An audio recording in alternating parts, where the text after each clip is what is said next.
Okay, here we are with the 5 steps in stretching frames by staple method.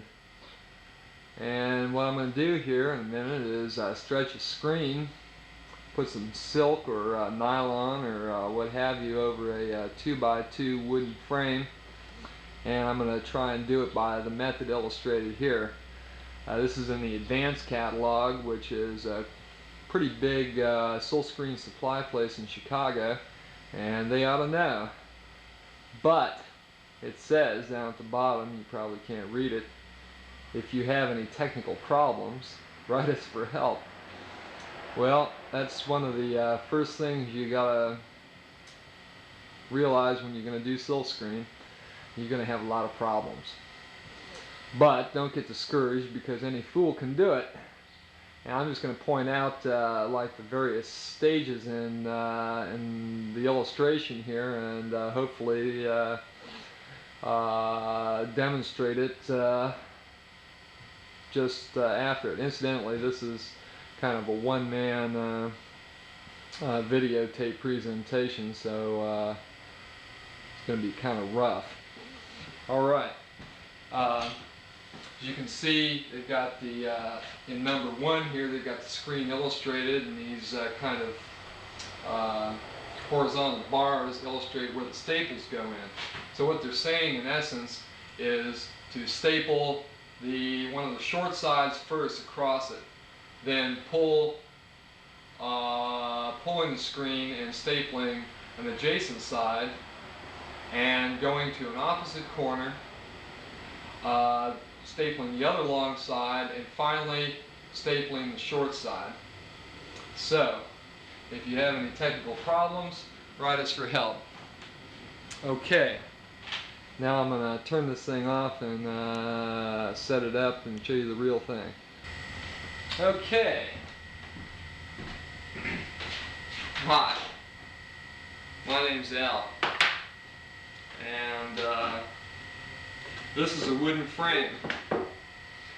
It's made out of 2x2 wood, and it's put together with corrugated fasteners in the corner, or nails, or hardware corners, or whatever you can find to kind of stick it together. It's got mitered edges on it, which is nice because when you stretch screen over it, the screen puts tension on all the members and pulls those miters together, and it makes it a lot stronger than it is in this condition. Some frames that you buy from a commercial Silkscreen place have grooves cut into them. I don't know whether you can see them or not, but there are grooves cut into the wood here. And this is for what they call the tight stretch method, in which instead of stapling the screen to the frame, you just lay the screen over it and then put a piece of rope over where the groove is, and then hammer the rope down into the groove, and this of course stretches the screen in all directions. But it's a pain in the ass, and you know, if you're going to make a frame at home, you probably won't have a nice routed groove in it like that. So this is what we're going to use, and this is an Aero T50 tacker, and they make a variety of staples for it. You don't need very long ones. I suggest like 1/2 inch is probably fine. Anyway, it's a great device. It's gets kind of tough to squeeze it after a couple of hundred of driven staples, but it's unless you've got the bread for an electric tacker, it's the best shot. Okay, so here we have a frame, and in true television fashion, I've already prepared a piece of silk, or in this case it's nylon or dacron or polyester or some other wonder material like that. And it's kind of a convention to wet this stuff before you try stretching it. Now, I think that's really makes more sense if you're using a natural fiber like silk, which is going to absorb a certain amount of water and then shrink back up when it's dry. But it's kind of a convention, and you do it with just about everything, whether you think it helps or not. I think it does make it a little bit easier to control the fabric because it's wet and it's not quite as floppy. Okay, so here we have the short side, and here's the long side, and here's my piece of fabric, which is already wet. Now, this is an old piece of fabric that came off a larger screen, and this is a good method of salvaging old, large ripped screens, is to just put the fabric back on to a smaller frame. And see if I can show you that this is like a couple of inches larger all the way around, which is necessary because you need something to grip onto so you can stretch it nice and tight when you're stapling it. Okay, so what I'm going to do is get this kind of in roughly the right area and start driving some tacks home. It's a good idea to put the tacks in diagonally, and to also stretch it out to the side while you're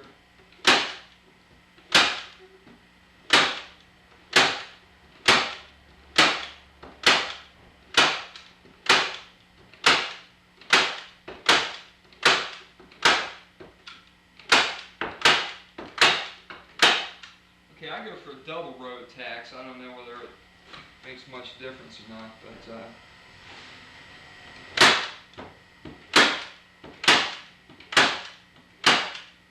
you figure the more tacks you put in it, the less likely it's going to be ripping out.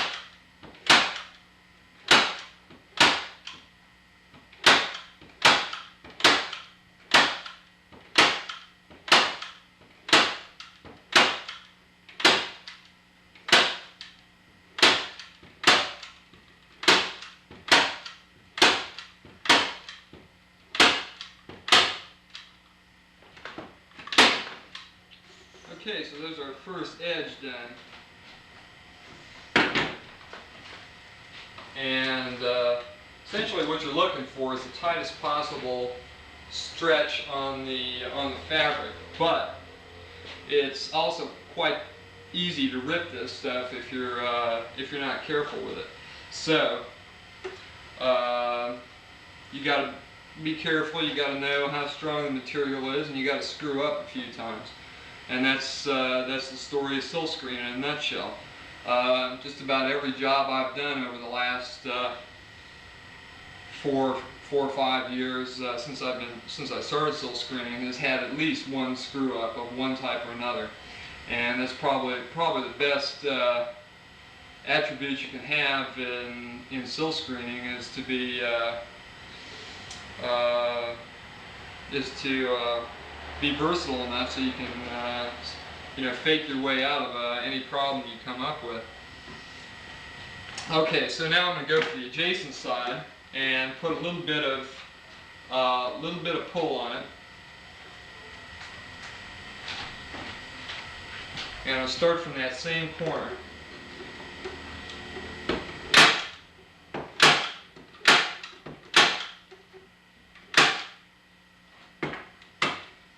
You want to make sure that you don't pull this edge over so far that you can't get a grip on it later on.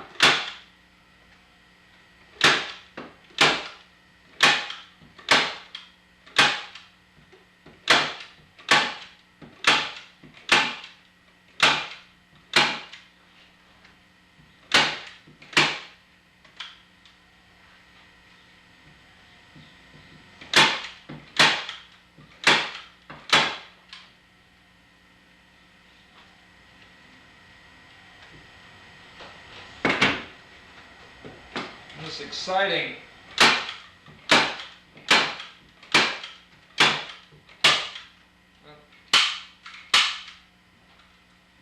one of the big drags in having to do this by hand is seems like just when you get to a part where you really need to have a staple because you're tugging on it with all your might, and the whole thing's going to rip to pieces if you let it go, you invariably run out of staples. So it's good to have them handy and within reach, because otherwise it gets a little sticky.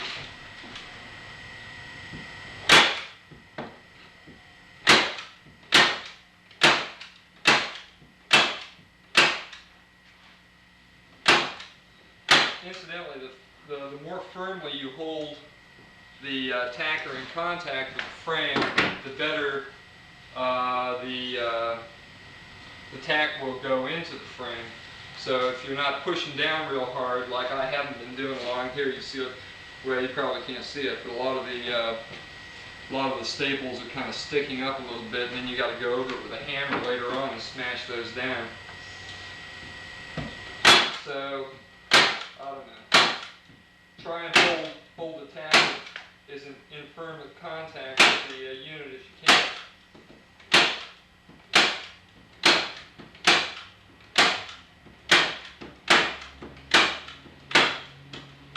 Oh joy, there is the adjacent side. Now, according to Advance,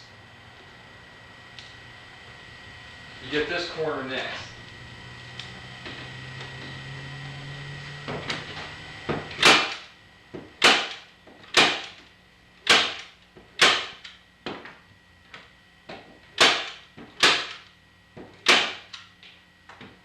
And you just want to get it good enough so that it'll stay put.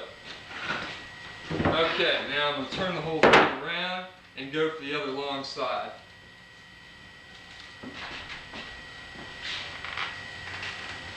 It's a good idea to go over it and test it, and if it sounds like the other side is going to rip out, you might want to put another row of staples in it or something.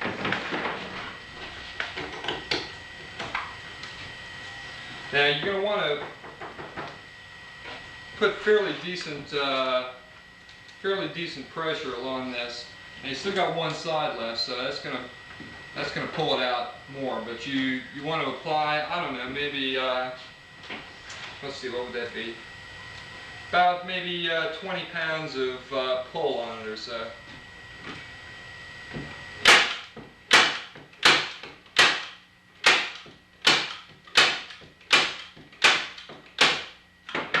Done is just by sliding along with one hand. Some shops use a pair of pliers that have kind of a flat end on it, and it makes it a little bit easier. But they cost about $10 or so, and I don't know. Hopefully, you're not going to have to be stretching a whole lot of screens.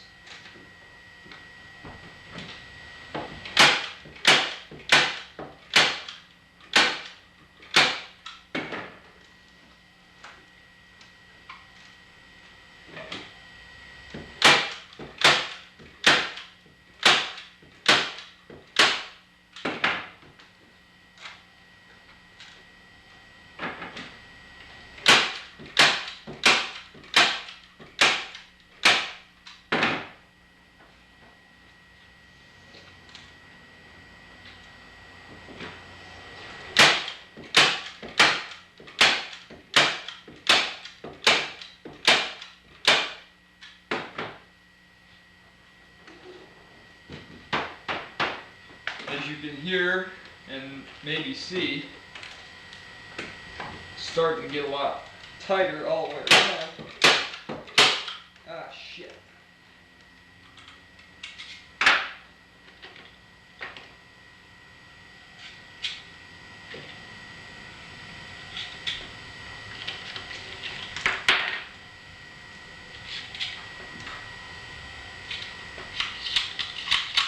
God damn it.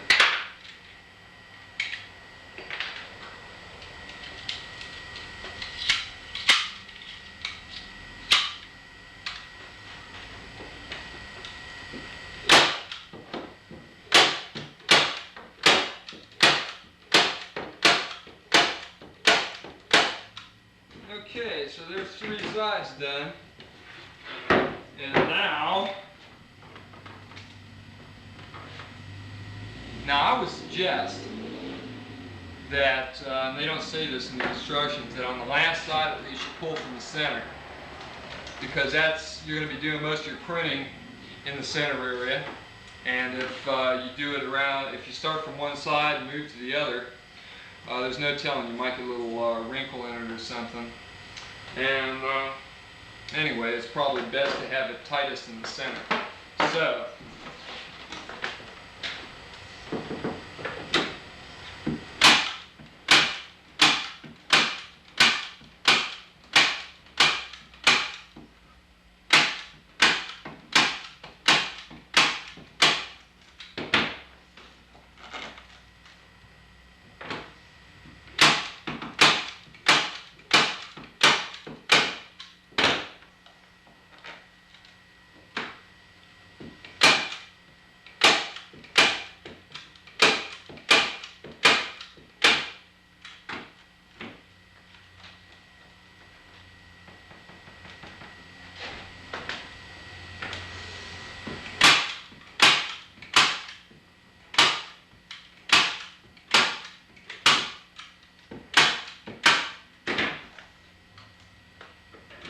okay.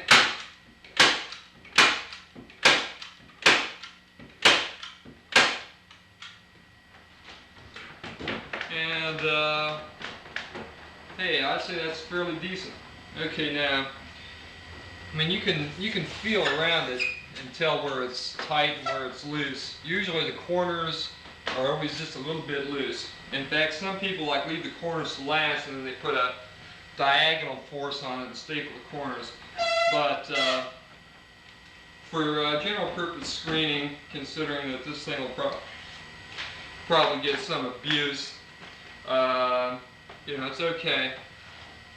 And now after this, after the stapling part of it, you probably want to go around with a hammer and give it some wax. Maybe put a few extra staples in areas where it looks like it, you missed one or something. Or just for kicks, whatever. And then, find my knife, trim off the edge, and you got pretty good production quality screen. Now, there's a million ways to do any of the things that you see done in Silkscreen. Everybody's got their own method, and everybody's got a different goal in mind. So, you know, that's it. But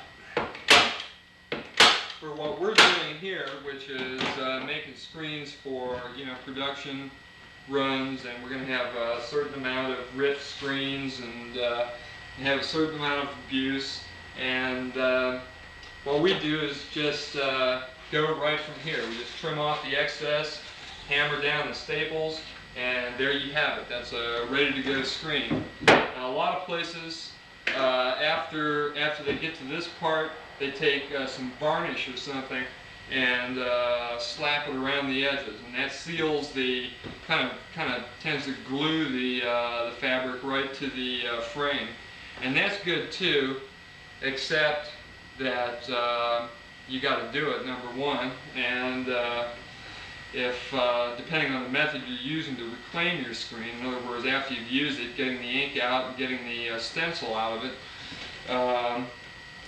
you tend to destroy that varnish or lacquer after a while. So we don't bother with it, and I don't know. You know, I suppose if you're into a kind of a fine artsy trip and you're going to make like 10 prints or something like that, and then clean it out and be very careful and meticulous about it all, that you probably should go ahead and do it. You know, put some varnish around it, maybe even tape it up a little bit with some water tape. That's you know, tape with water-soluble glue on the back of it, as opposed to masking tape, which is a solvent-soluble adhesive. So anyway, there there you have it. That's a screen, and it's dirty because the fabric's been used before. It wasn't cleaned too well. There's a lot of ways to get this clean, starting with some kind of heavy-duty solvent. General solvent would be a good thing to do. About the best overall solvent for this, for anything, is lacquer thinner, and that'll clean it up some. If you've got little bits of emulsion in it, or parts of the stencil that you've already used, depending on what kind of stencil it is, there are different solutions you can use to take that out. We use a direct emulsion here that's called Azicol, which is something that you scrape right on the screen with kind of a squeegee type thing, and we use bleach to take that out. And if you're using something like Hi-Fi Green or one of the films, they also make emulsion removers for that. I think they're enzymes or something. One of the best methods for cleaning out a screen, no matter what materials you're using, is a high pressure hose or a steam jenny. And like a lot of car washes and stuff like that have high pressure hoses where you put in a quarter and you get 5 minutes of high pressure water with detergent and hot, and that does a real good job of cleaning out a screen. So the next stop of this baby is to the car wash, where I'm going to blow it out and see if I can get all the fabric nice and clean and open. You'll notice, see, I think you probably be able to see it, that there are little like lines and stuff all over it from previous printings. And what that is stain. It's not really blocking up the screen in those areas, but it's just the residue of the ink, and it really doesn't affect printing, but there are ways to get that out too. And there's this one product that we get here from Colonial, which is one of the fairly large screen ink manufacturers in the country, and it's called Dry Kill. And what it is a very very fast solvent, very light solvent that well, you can dissolve just about any old ink with it. And if you give it a good coat of it, let me get a can of it. Well, this is what it looks like. Colonial Dry Kill. It comes in aerosol cans, and this one's empty, I think. But see how, yeah, it's empty. But anyway, it's nice to have a kind of a super solvent just sitting around, so when you get into a jam and you need to open up, unblock some screen real quick, you just whip out the old aerosol can and release dreaded fluorides to the ozone layer. So anyway, that's about it. I'm going to see what this thing looks like.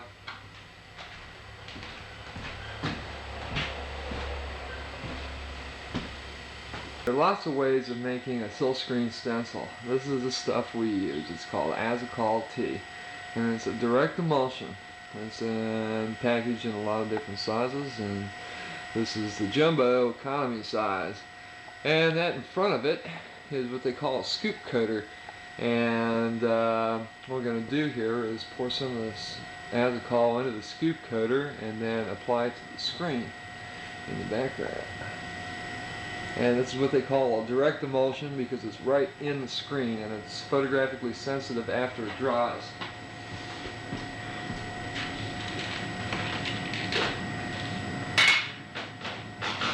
So you pour some right in the trough. You don't really need a trough. You can use just a stiff piece of plastic or something. But this is a lot neater if you don't make as big a mess. And saves.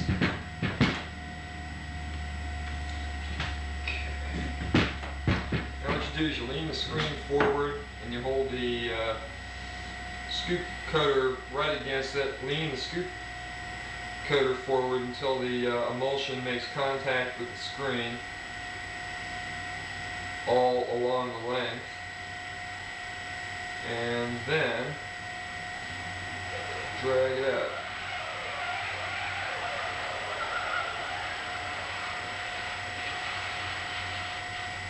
When you get to the top, just lean back, and you got it. Now I'm going to make 2 swipes on this. Oops.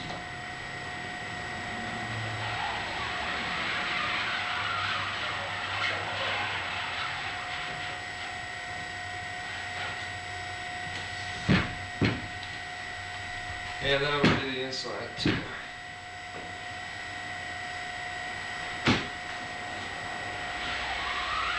Now this normally should be done in a subdued light area, but it's really not that critical.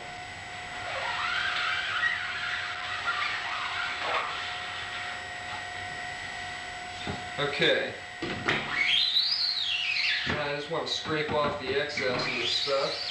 You don't want to leave any globs or anything or any lines on it, because they'll give you difficulty in the other parts of the process.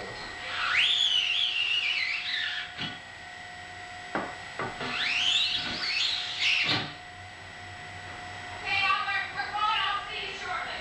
Okay.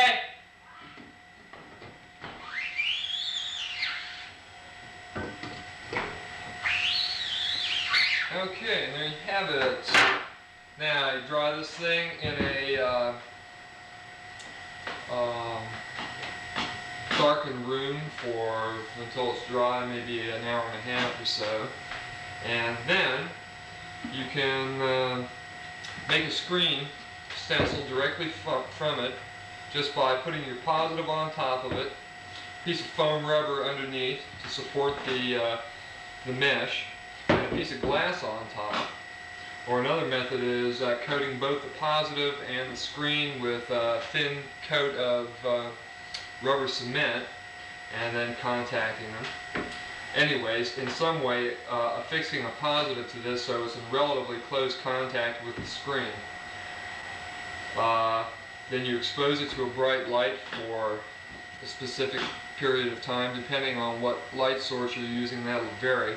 We use a 1000-watt quartz lamp at about 4.5 feet, and I usually expose for about 30 minutes, which is probably too long, but it works real well. So, it gives you a chance to, go catch a few minutes of television or whatever in between.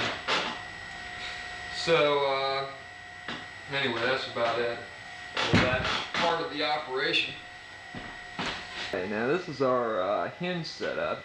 Both hinges are attached to a metal strip, and then we clamp the metal strip to the edge of the table.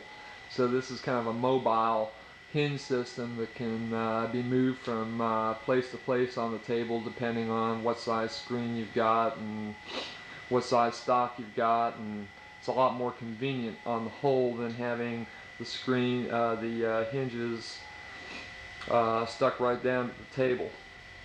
And what I'm going to do here is set up this screen sort of, and show you roughly how we go about printing it. So you can see the screen and the hinges. Once the screen's all taped up and everything, this screen isn't taped or anything, it's just a demo. You slide it into those hinges, like so.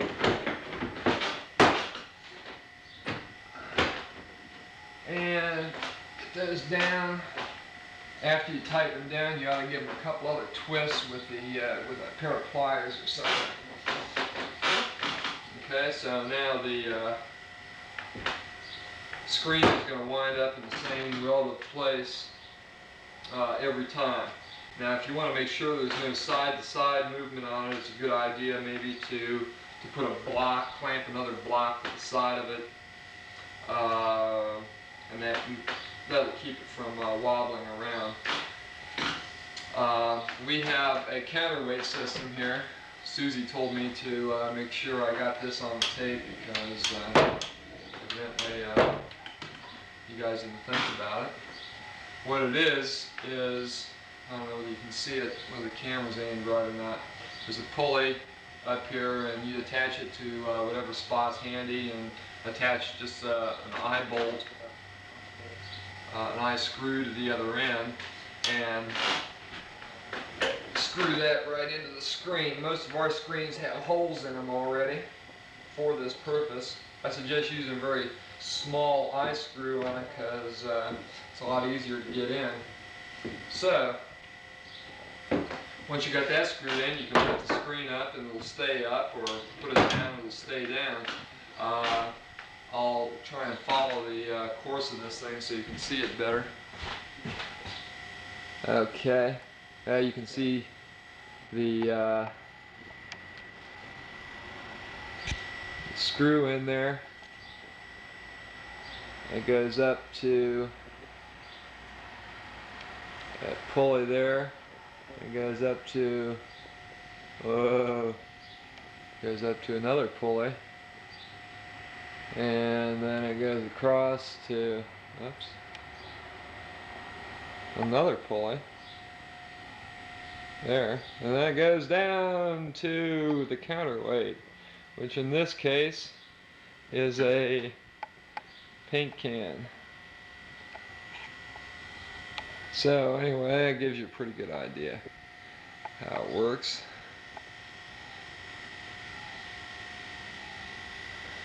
Okay.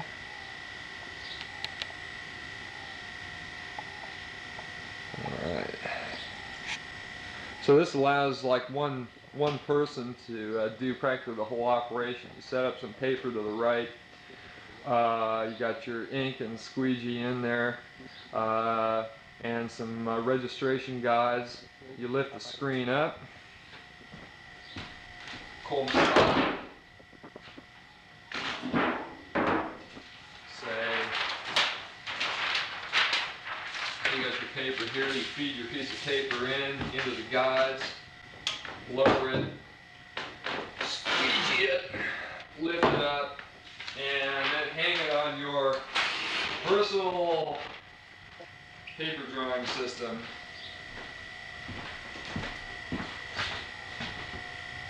Oh, beautiful.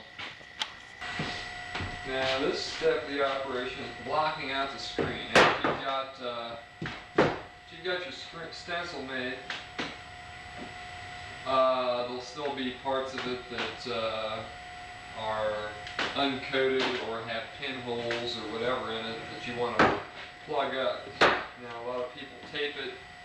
The most common and fastest way of doing it is to use Blackout, which is a water-soluble substance that you can scrape onto the screen with a cardboard squeegee, and when it dries, it's insoluble in solvents or ink. But when you want to clean it out, all you got to do is hit it with water. Start twisting. A little bit goes a long way. Pour a little on.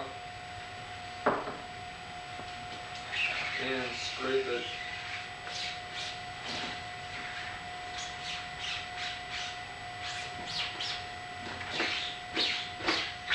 Across the areas that are not filled by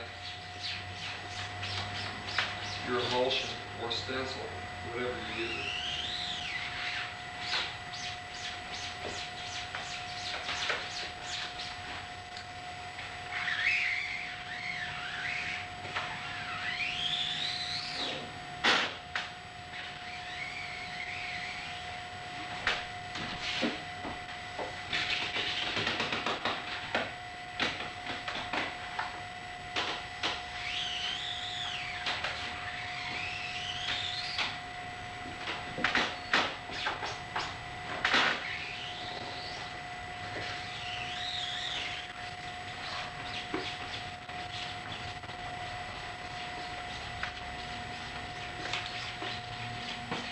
It works best if you work it back and forth into the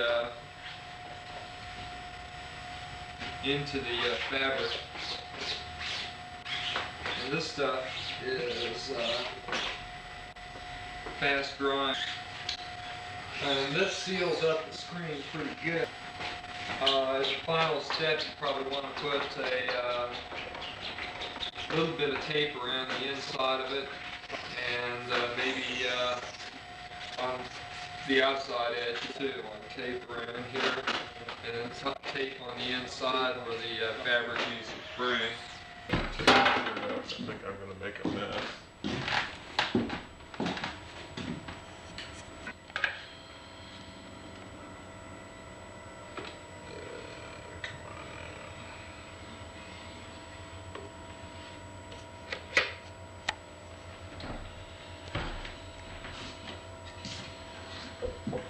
This is going to be so neat.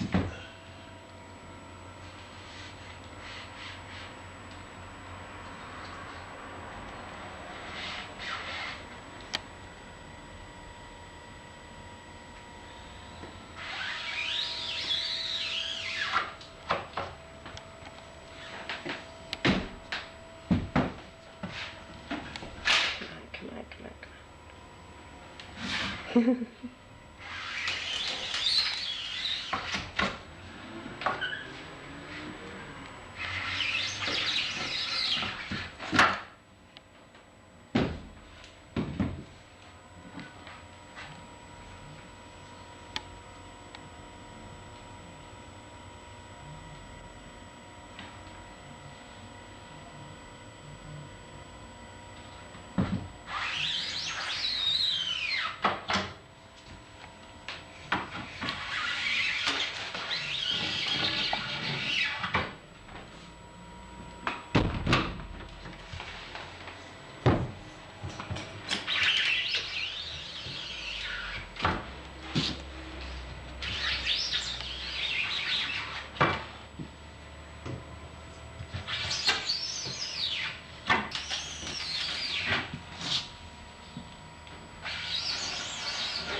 Back out and close the door, yeah. So I can read the sign.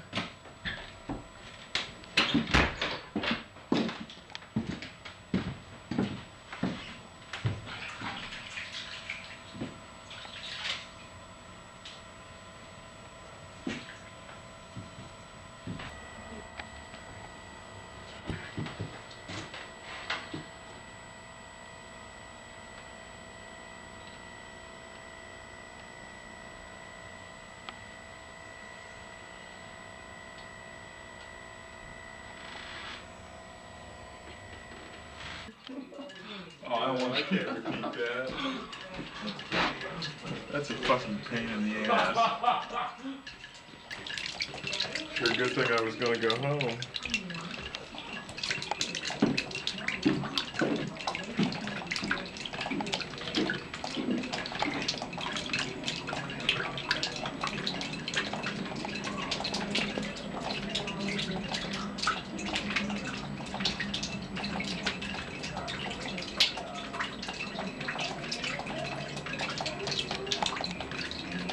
You know, just a party for our community, and we hired one policeman to take care of the security of the area, and with that one policeman and community organizations helping out with security, we were able to pull off a really good party this past spring.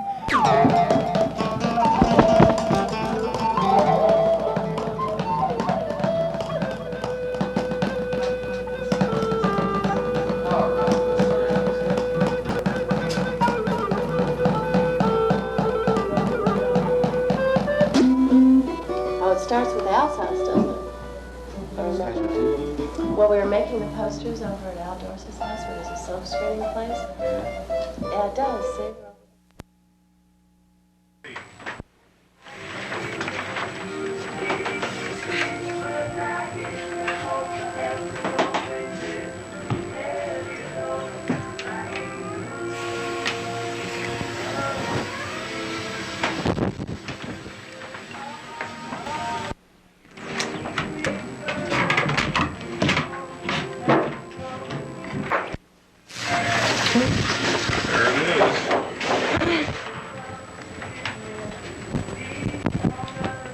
pretty strange poster.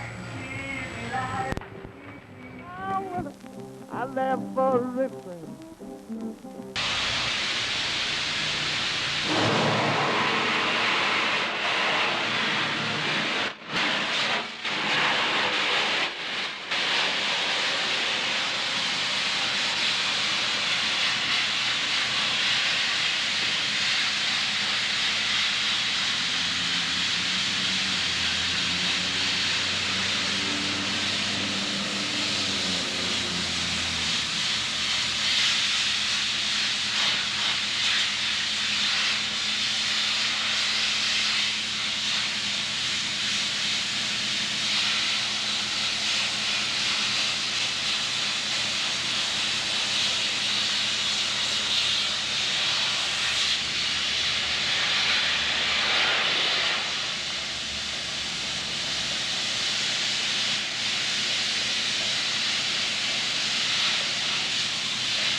Is it chalky? Yep. See, my feet are real wet. Is chalk in here? You want me to push it?